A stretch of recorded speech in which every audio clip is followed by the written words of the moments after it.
Hello friends, welcome back. आज जो मैं आप लोगों के साथ टॉपिक डिस्कस करने जा रहा हूं, ये हमारा मैक्रो इकोनॉमिक्स का एग्रीगेट डिमांड का सेकंड कॉन्सेप्ट। इससे पहले वाली वीडियो में मैंने आप लोगों के साथ एग्रीगेट डिमांड के कुछ बेसिक कॉन्सेप्ट्स डिस्कस करे थे। मैंने आपको एग्रीगेट डिमांड का मीनिंग, एग्रीगेट डिमांड के कंपोनेंट्स के बारे में जानकारी दी थी। प्रेजेंट चैप्टर के अंदर हमने इकोनॉमी में इक्विलिब्रियम के बारे में पढ़ना है, aggregate demand and aggregate supply की अप्रोचेस को यूज करते हुए। इनफैक्ट दोस्तों, एग्रीगेट डिमांड को मेजर करने के लिए हमारे पास दो अप्रोचेस होने वाली हैं, एक एडीएस अप्रोच और एक सेविंग एंड इन्वेस्टमेंट अप्रोच। हम इन दोनों तरीके से डिस्कस करेंगे कि इकोनॉमी में इक्विलिब्रियम लेवल ऑफ इनकम किस तरीके से एस्टैब्लिश होगा। सो टाइम ज्यादा ना वेस्ट करते हुए हम सबसे पहले अपनी aggregate demand and aggregate supply approach के बारे में डिस्कशन करेंगे। ये जो हमारा फर्स्ट कॉन्सेप्ट है aggregate demand and aggregate supply approach का, इसको अटेम्प्ट करने से पहले कुछ बेसिक इंफॉर्मेशन ले लेते हैं, जैसे कि ये एग्रीगेट डिमांड है क्या। एग्रीगेट डिमांड मैंने आपको अपने प्रीवियस चैप्टर में भी बताया था, total demand for all goods and services in an economy during the period of 1 year. यानी कि एक साल के अंदर पूरी इकोनॉमी में जितनी भी गुड्स एंड सर्विसेज की डिमांड होती है उसे हम एग्रीगेट डिमांड बोलते हैं।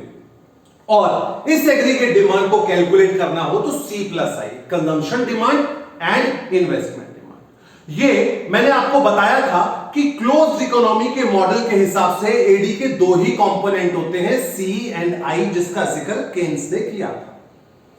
फिर क्योंकि हमने एडीएस अप्रोच के बारे में पढ़ना है, एडी का मीनिंग तो पढ़ लिया, अब जानना जरूरी है एग्रीगेट सप्लाई क्या है। एग्रीगेट सप्लाई के बारे में अगर हम देखें तो aggregate supply total flow of all goods and services in an economy during the period of 1 year. Producer ने जितनी भी गुड्स एंड सर्विसेज मार्केट में उतारी है बेचने के लिए, उसको हम एग्रीगेट सप्लाई बोलते हैं। इसको कैलकुलेट करना हो तो एग्रीगेट सप्लाई का formula AS is equal to C+S। ये C+S कैसे आया? देखिए, प्रोड्यूसर होने के नाते जितनी भी गुड्स मार्केट में मैं सप्लाई करूंगा वो मेरी इनकम जनरेट करेगा। यानी कि aggregate supply is equal to income, जितने की सप्लाई करी उतने की इनकम। और इनकम जो होती है वो या तो कंज्यूम होती है या सेव होती है, तो इसलिए AS हो गया C+S। अप्रोच को डिस्कस करने से पहले सबसे पहले आप लोगों को एग्रीगेट डिमांड के बारे में बताना होगा, फिर एग्रीगेट सप्लाई के बारे में बताना होगा अलोंग विथ फॉर्मूला छोटा सा। अब कंडीशन क्या है? इक्विलिब्रियम की कंडीशन देखें तो इक्विलिब्रियम को अचीव करने के लिए जरूरी है कि दोनों के बीच में इक्वालिटी आ जाए। Aggregate demand should be equal to aggregate supply. अब हम इसको एक टेबल और डायग्राम से समझेंगे और एग्जैक्टली बिल्कुल वैसा ही मैं टेबल उठाने जा रहा हूं जो सम बेसिक कॉन्सेप्ट्स के अंदर हमने पढ़ा था एग्रीगेट डिमांड की। जी, सो टेबल हमारे पास जो अवेलेबल है, ये टेबल शो कर रहा है इनकम का लेवल, कंजम्पशन का level, investment, aggregate demand. This aggregate demand has been calculated taking sum of consumption demand and investment demand. हमने जो पढ़ा था उसको दोबारा से रिपीट करते हैं। जीरो लेवल ऑफ इनकम पे भी कुछ ना कुछ कंजम्पशन हुई है, इस कंजम्पशन को हम बोलते हैं autonomous consumption. Autonomous consumption is the minimum consumption which consumer must make for his survival. Zero level of income पे जो कंजम्पशन होती है उसे हम ऑटोनोमस कंजम्पशन बोलते हैं, और ये या तो पास सेविंग से होगी या फिर हम बोरोइंग से करेंगे। फिर जैसे जैसे इनकम बढ़ती है वैसे वैसे कंजम्पशन भी बढ़ती है, क्योंकि with increase in income consumer starts maintaining higher standard of living. So इसलिए इनकम के बढ़ने से कंजम्पशन बढ़ रही है। और आप एक और चीज यहां पे देख रहे हैं, आप एक चीज देख रहे हैं कि इनकम का इंक्रीमेंट 20 के हिसाब से हो रहा है, 20 के हिसाब से, जबकि कंजम्पशन का इंक्रीमेंट 10 के हिसाब से हो रहा है। What do we conclude out of it? इसका मतलब यह हुआ कि increase in consumption is less than increase in income. Means जब इनकम इंक्रीज होती है तो सारा का सारा इंक्रीज्ड इनकम कंज्यूमर कंजम्पशन पे नहीं लगा लेता, वो कुछ पार्ट सेव कर लेता है फ्यूचर के लिए, अपनी फ्यूचर को सिक्योर करने के लिए। इसलिए कंजम्पशन का इंक्रीमेंट इनकम के इंक्रीमेंट से कम होता है। I is investment and this investment is made by government as per Keynes, therefore it remains constant throughout. एक प्राइवेट प्रोड्यूसर, आम इंसान, तो प्रॉफिट इनकम को ध्यान में रख के इन्वेस्ट करेगा। इनकम कम है, कम इन्वेस्टमेंट, इनकम ज्यादा है, ज्यादा इन्वेस्टमेंट, कोई इनकम नहीं है तो कोई इन्वेस्टमेंट नहीं। लेकिन गवर्नमेंट ऐसा नहीं करती, चाहे इनकम ना हो मैक्सिमम हो, गवर्नमेंट की इन्वेस्टमेंट सेम रहेगी। इन दोनों कंपोनेंट को हमने ऐड किया तो बन गया एग्रीगेट डिमांड। अब आप देखिए, जो कंडीशन थी aggregate demand should be equal to aggregate supply, ये aggregate demand is equal to aggregate supply की इक्वालिटी की कंडीशन फुलफिल हो रही है 60 लेवल पे। 60 लेवल पे aggregate demand and aggregate supply, aggregate demand and aggregate supply ये दोनों के इक्वल है। यही इक्विलिब्रियम लेवल ऑफ इनकम होगा। इसके अलावा ये जो कंडीशन होंगी इसके ऊपर और इसके नीचे, ये डिसइक्विलिब्रियम की कंडीशंस होंगी। डिसइक्विलिब्रियम में क्या होगा ये भी अभी कुछ ही देर में हम स्टडी करने जा रहे हैं। दोस्तों, जो मैंने अभी आपको टेबल बताया उस टेबल के हिसाब से ये डायग्राम है आपके सामने। इस डायग्राम को कैसे हमने एक्सप्लेन करना है ये जरा मैं आपको समझा रहा हूं। AS is aggregate supply curve, 0 से स्टार्ट हुआ था ना, 0, 20, 40। AS is aggregate supply curve. It starts from the point of origin and forms 45-degree angle. I is investment curve. This is autonomous investment made by government. It remains constant throughout, irrespective of the level of income. Therefore, it will be parallel to x-axis. Right? C is consumption curve. It starts a little above from the point of origin. Because at 0 level of income, consumption will be there. Then, with increase in income, it goes on increasing. तो इसका slope upward sloping and flatter होगा। ये जहां पे income को काट देती है वो पॉइंट ब्रेक इवन का पॉइंट कहलाता है, where consumption is equal to income, मतलब इसका हुआ सेविंग 0, तो वो पॉइंट ब्रेक इवन का कहलाता है।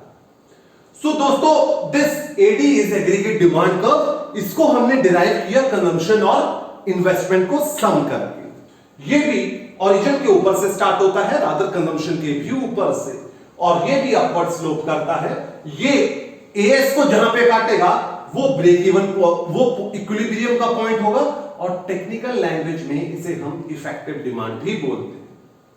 सो equilibrium level of income in an economy will be 60। आप देखिए टेबल के अंदर भी हमने यही देखा था, 60 पे इनकम और एग्रीगेट डिमांड एक दूसरे के बराबर है, और यहां पे 60 लेवल पे ही एडीएएस के बराबर। 60 level of income is called equilibrium level of income, और टेक्निकल लैंग्वेज में इसे हम इफेक्टिव डिमांड भी बोलते हैं। अगर आपसे एक नंबर का क्वेश्चन पूछा जाए व्हाट इज इफेक्टिव डिमांड, तो आपका आंसर होना चाहिए it is that level of aggregate demand where it is equal to aggregate supply. और अगर आप सिंपल ऐसे भी लिख देंगे AS is equal to AD, तब भी एक्सेप्टेबल है, ये इफेक्टिव डिमांड ही है। Right? So this is how we explain this diagram. ये है हमारी इक्विलिब्रियम की कंडीशन एएस एडी अप्रोच के जरिए। जो मैंने बोला उस तरीके से ही हमने इसको एक्सप्लेन किया है।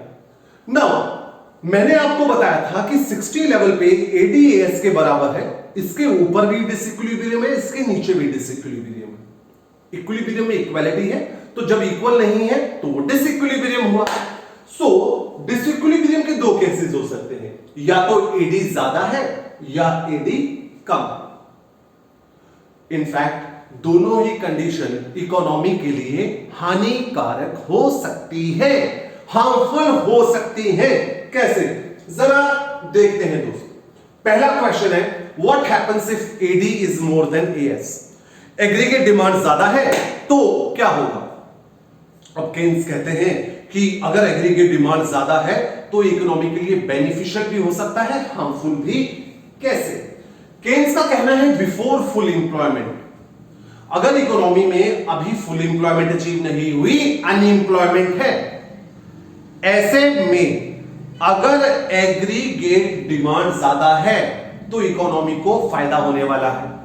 क्यों? क्योंकि अगर एग्रीगेट डिमांड ज्यादा होगी, ध्यान से सुनना, अगर एग्रीगेट डिमांड ज्यादा होगी तो प्रोड्यूसर ज्यादा प्रोड्यूस करने के लिए ज्यादा लेबर लगाएगा, ज्यादा लेबर लगाएगा, इंप्लॉयमेंट का लेवल बढ़ेगा, आउटपुट बढ़ेगा, इनकम बढ़ेगी, इकोनॉमी की ग्रोथ होगी, तो अच्छा होगा इकोनॉमी के लिए। बट अगर फुल एम्प्लॉयमेंट की सिचुएशन ऑलरेडी अचीव है, सभी लोगों को पहले से ही काम मिल चुका है, फिर भी डिमांड ज्यादा है, देन दोस्तों producer will not be able to increase production. Why? Full employment is already achieved and aggregate demand is high. Producer do not have idle resources to put into productive activities. उस case में क्या होगा? उस case में सिर्फ और सिर्फ inflation की सिचुएशन पैदा होगी। ये इकोनॉमी के लिए हार्मफुल रहेगा। मैं रिपीट कर रहा हूं, before full employment excess of aggregate demand over aggregate supply is going to be beneficial for the country. Because of excess demand, producer will be induced to produce more. He'll employ more workers. Income, output, employment बढ़ेगा. But once situation of full employment is already achieved, then ये जितने भी benefits थे वो harms में convert हो जाते हैं और economy में inflation आ जाता है. You got my point? So second है हमारे पास, अगर एग्रीगेट डिमांड कम है तो क्या होगा? एग्रीगेट सप्लाई ज्यादा है, डिमांड कम है। सो दोस्तों ये सिचुएशन भी प्रोड्यूसर के फेवर में काम करने वाली नहीं है। एग्रीगेट सप्लाई ज्यादा, डिमांड कम, तो मतलब मेरे पास है 100 रुपए का प्रोडक्ट और डिमांड है 80 रुपीज की। 80 रुपीज की डिमांड हो गई तो मेरे पास बच गया 20 रुपीज का स्टॉक, इसे बोलते हैं अनसोल्ड स्टॉक। अब अनसोल्ड स्टॉक 20 का रह गया, अब मैं क्या करूं?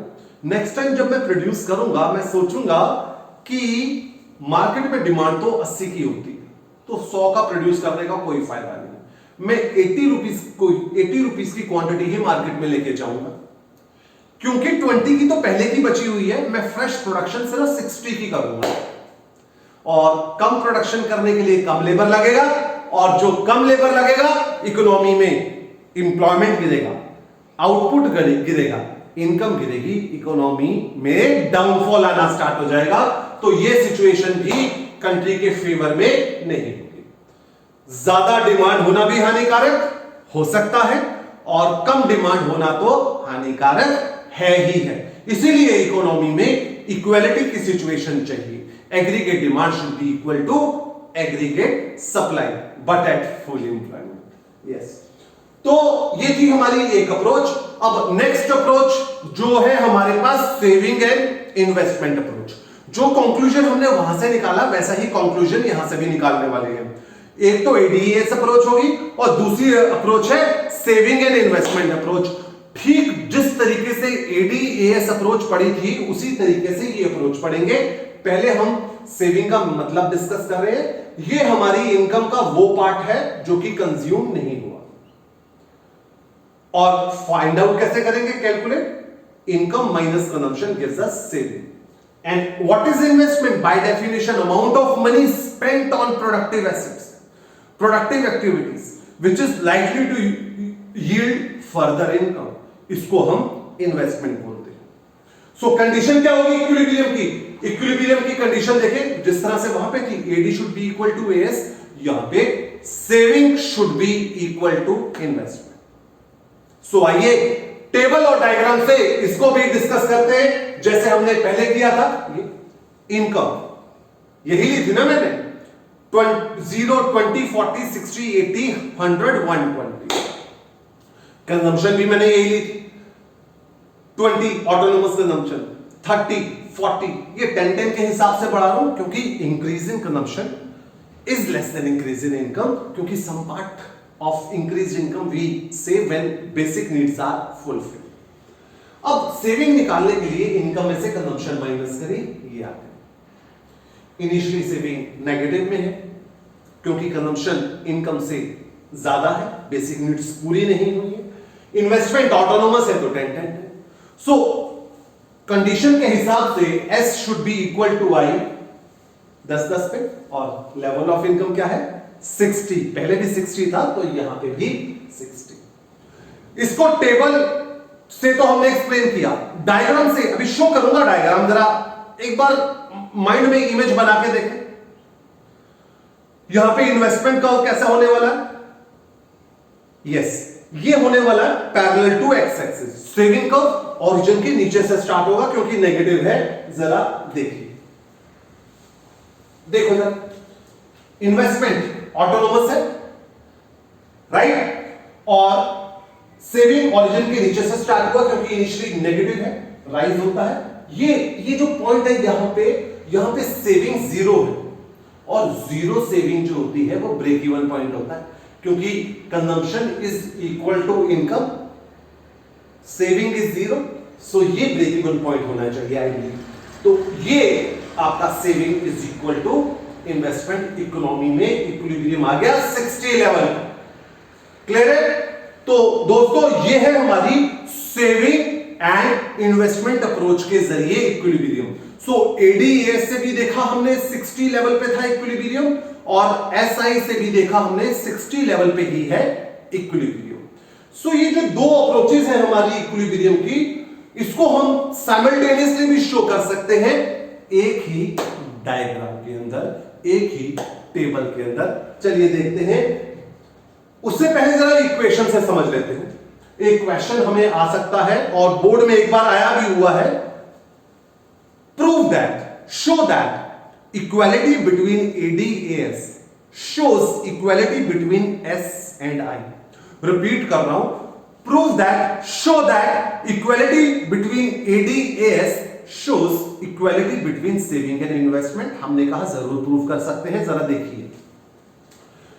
हमें मालूम है कि AD C प्लस I होता है, consumption demand plus investment demand, और aggregate supply which is equal to income, जितना सप्लाई करूंगा उतनी इनकम आएगी, और this income is equal to consumption plus saving.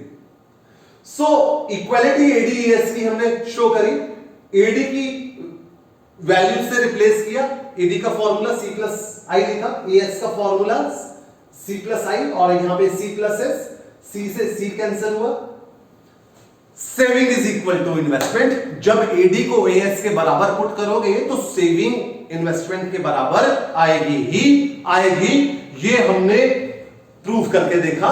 आइए टेबल और डायग्राम से भी एक बार देख लेते हैं। ये रहा टेबल, इनकम जो हमने ली, कंजम्पशन ऑटोनोमस और 10-10 के हिसाब से बढ़ा रहे हैं, इन्वेस्टमेंट ऑटोनोमस थ्रू आउट 10 रहे, सेविंग को निकालने के लिए हमने इनकम में से कंजम्पशन माइनस करी है, ये हमारा सेविंग है।